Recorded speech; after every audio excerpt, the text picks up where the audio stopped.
오늘 주시는 말씀 데살로니가 후서 1장 11절부터 12절 말씀은 사도 바울이 데살로니가 교회 성도들을 위해서 기도하는 내용입니다. 그래서 우리가 지금까지 앞에서 3번에 걸쳐서 그 기도의 내용을 함께 살펴보고 은혜를 받았습니다. 이런 기도는 곧 우리가 또 우리 교우들을 위해서 기도해야 할 내용입니다. 오늘 특별히 우리 항전직 분들이 성도님들을 위해서 기도할 때마다 이런 기도를 드려야 하겠습니다. 물론 우리 자신을 위해서도 이런 기도를 드려야 하겠습니다. 다시 한번 요약한다면 부르심에 합당한 자가 되게 해주십시오. 이렇게 기도해야 합니다. 우리 자신이 항전직으로 이렇게 직분으로 부름받았을 때 하나님 정말 저는 부르심에 합당한 사람 되게 해주세요.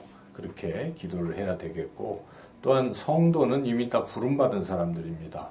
하나님의 거룩한 백성으로 부름받았기에 성도들이 그렇게 그 부르심대로 거룩하게 또 하나님의 자녀답게 살 수 있도록 여러분들이 또 중보를 해야 하는 것이죠. 두 번째로는 좀 이게 어렵지만 여기에서 선을 기뻐함과 믿음의 역사를 능력으로 이루게 하시고, 이 뜻은 선이라는 것은 곧 하나님의 뜻입니다. 그래서 뒤에 이제 하나님의 뜻이 이루어지게 해달라는 것이고, 믿음의 역사는 우리의 그 믿음대로 되는 어떤 일들이겠죠. 그래서 우리가 가진 믿음대로 되게 해주세요. 그러니까 하나님의 뜻이 이루어지고 우리가 원하는 우리의 믿음을 가지고 원하는 것들이 이루어지게 해주세요.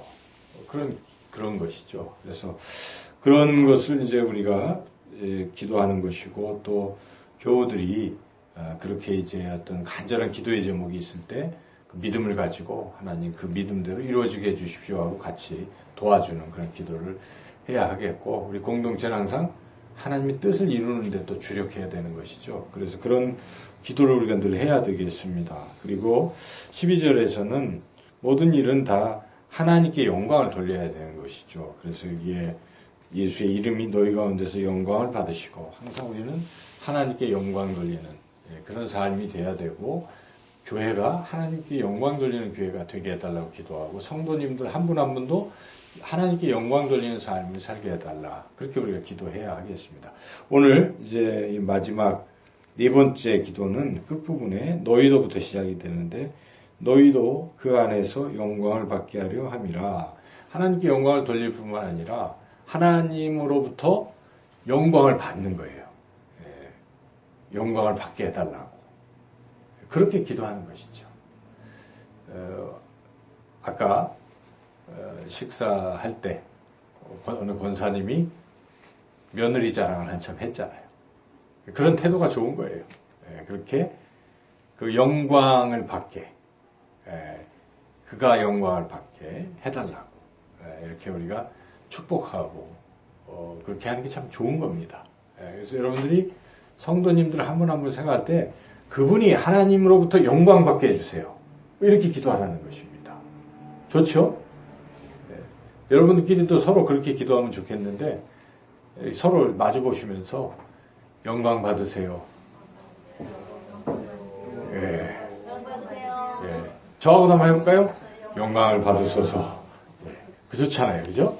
이 기도 제목이 그런 것이죠. 영광을 받게 해달라 하는 것이죠.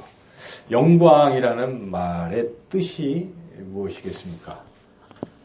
영광이라는 것은 아주 그냥 영예롭다는 거예요. 빛나고 아름다운 영예. 영광을 얻었다는 것은 내가 정말 영예롭게 되는 것이죠. 아주 빛나고 이렇게 아름답게 그런 칭송을 받고, 그런 것이 이제 영광의 뜻인데, 영광의 반대말은 뭐겠습니까? 수치, 치욕, 그런 거겠죠. 이렇게 영광을 받아야 되는데 수치를 당하고 치욕을 당하고, 그게 이제 반대의 뜻이라고 할 수 있겠습니다. 2013년 2월 20일 날이 무슨 날인 줄 아십니까?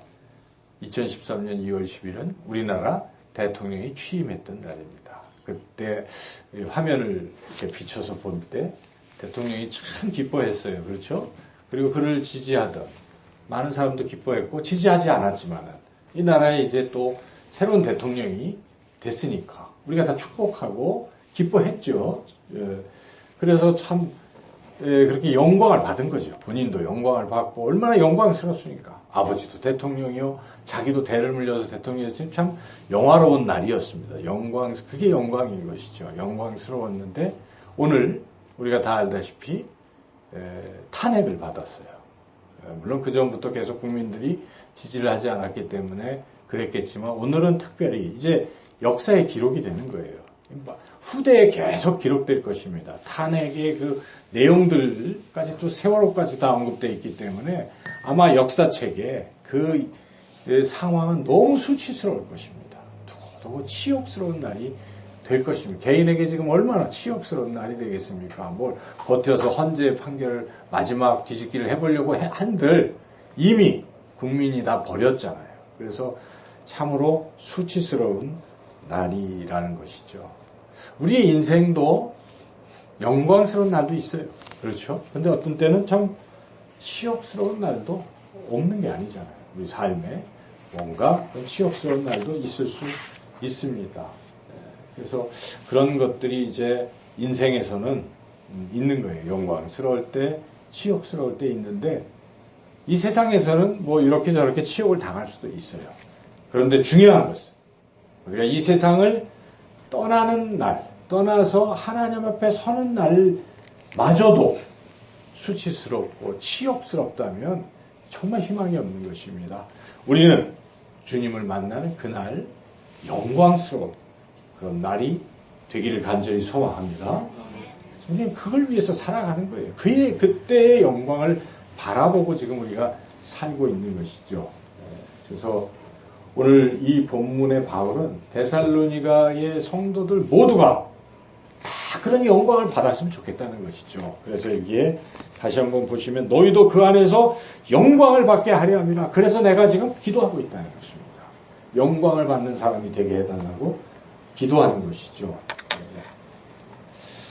그러면 여기서 이 영광이라는 것이 무엇을 가리키는 것인가? 쉽지 않은 얘기예요. 영광이 무슨 뜻일까? 영광은 이제 전체적으로 살펴봐야 되는데 특별히 데살로니가 이 후서는 누가 썼습니까? 사도 바울이 썼어요. 그래서 사도 바울이 13개의 서신서를 썼잖아요. 그 서신서에서 사도 바울은 이 영광을 무슨 뜻으로 썼는가를 우리가 살펴볼 필요가 있습니다. 영광은 헬라어로 독사예요. 독사 뜻이. 독사가 원래 그 우리나라 말로 안 좋지만 그게 영광이에요. 참 좋은 거예요. 물론 사도 요한도 영광이라는 단어를 많이 썼는데 우리가 일단은 사도 요한이 썼던 영광은 어떤 뜻이었을까를 살펴보는 게 참 의미가 있는데 첫째는 우리 몸이 속량되는 것을 영광이라고 그렇게 말씀하고 있습니다. 그래서 로마서 8장 21절부터 23절까지 제가 읽어보겠습니다. 그 바라는 것은 피조물도 썩어짐의 종노릇한 데서 해방되어 하나님의 자녀들의 영광의 자유에 이르는 것이니라. 피조물이 다 이제까지 함께 탄식하며 함께 고통을 겪고 있는 것을 우리가 아느니라. 그뿐 아니라 또한 우리 곧 성령의 처음 익은 열매를 받은 우리까지도 속으로 탄식하여 양자될 것 곧 우리 몸의 속량을 기다리느니라. 좀 긴데요. 이 말씀의 뜻은 자유, 속량에 있어요. 그러니까 이게 영광스러운 것이라는 것이죠. 지금까지는 예수님 믿기 전에 우리 상태가 어떤 상태입니까? 이 구속된 이렇게 자유가 없어요. 누가 이렇게 우리를 얽매고 있습니까? 사탄, 마귀가 죄라는 것을 빌미로 우리를 짓누르고 있었는데 어떻게 되는 것입니까? 이게 자유롭게 되는 것이에요. 이 자유롭게 되는 상태, 속량이라는 말은 자유롭게 하려고 해방시켜 주려고 뭔가 대신 돈을 지불하는 게 속량이라는 뜻이에요. 예수님이 그 피값으로 자신의 생명을 우리에게 속전으로 내주심으로써 우리는 자유함을 얻게 된 것이죠. 이것을 영광이라고 하는 것입니다. 이러한 영광을 얻게 된다는 것이고 이미 사실은 우리는 영광을 얻었습니다. 그렇죠? 여러분 예수님 믿으셔서 이 영광을 얻고 계시죠? 자유함을 누리고 계십니까? 네, 우리는 자유함을 누리고 있습니다. 둘째는 사도 바울은 이 영광을 화목으로 또 이야기하고 있습니다. 화목. 하나님과의 화목을 이야기하는데 로마서 5장 10절, 2절 뭐 이렇게 쭉 나오는데요. 제가 한번 읽어보겠습니다. 곧 우리가 원수 되었을 때에 그 아들의 죽으심으로 말미암아 하나님과 화목하게 되었은즉 화목하게 된 자로서 더욱 그의 살아나심으로 말미암아 구원을 받을 것이라. 예, 이 부분이 바로 이 영광이죠. 영광. 그래서 하나님과 우리가 화목하게 되는 상태가 영화롭게 된 것입니다. 우리가 영광을 받은 것입니다. 그 전까지는 하나님과 우리는 원수가 돼서 그냥 살다가 이제 하나님과 화목하게 살게 됐으니까 이게 이제 영광스러운 존재가 된 것이죠. 우리는 이미 이런 영화를 지금 누리고 있는 그런 상태입니다. 그리고 이제 앞으로 미래적인 것들이 있다는 거예요. 영광 받는 게. 그것은 첫째는 부활입니다. 부활. 그래서 이 부분에 부활을 영광으로 사도 바울은 묘사하고 있는데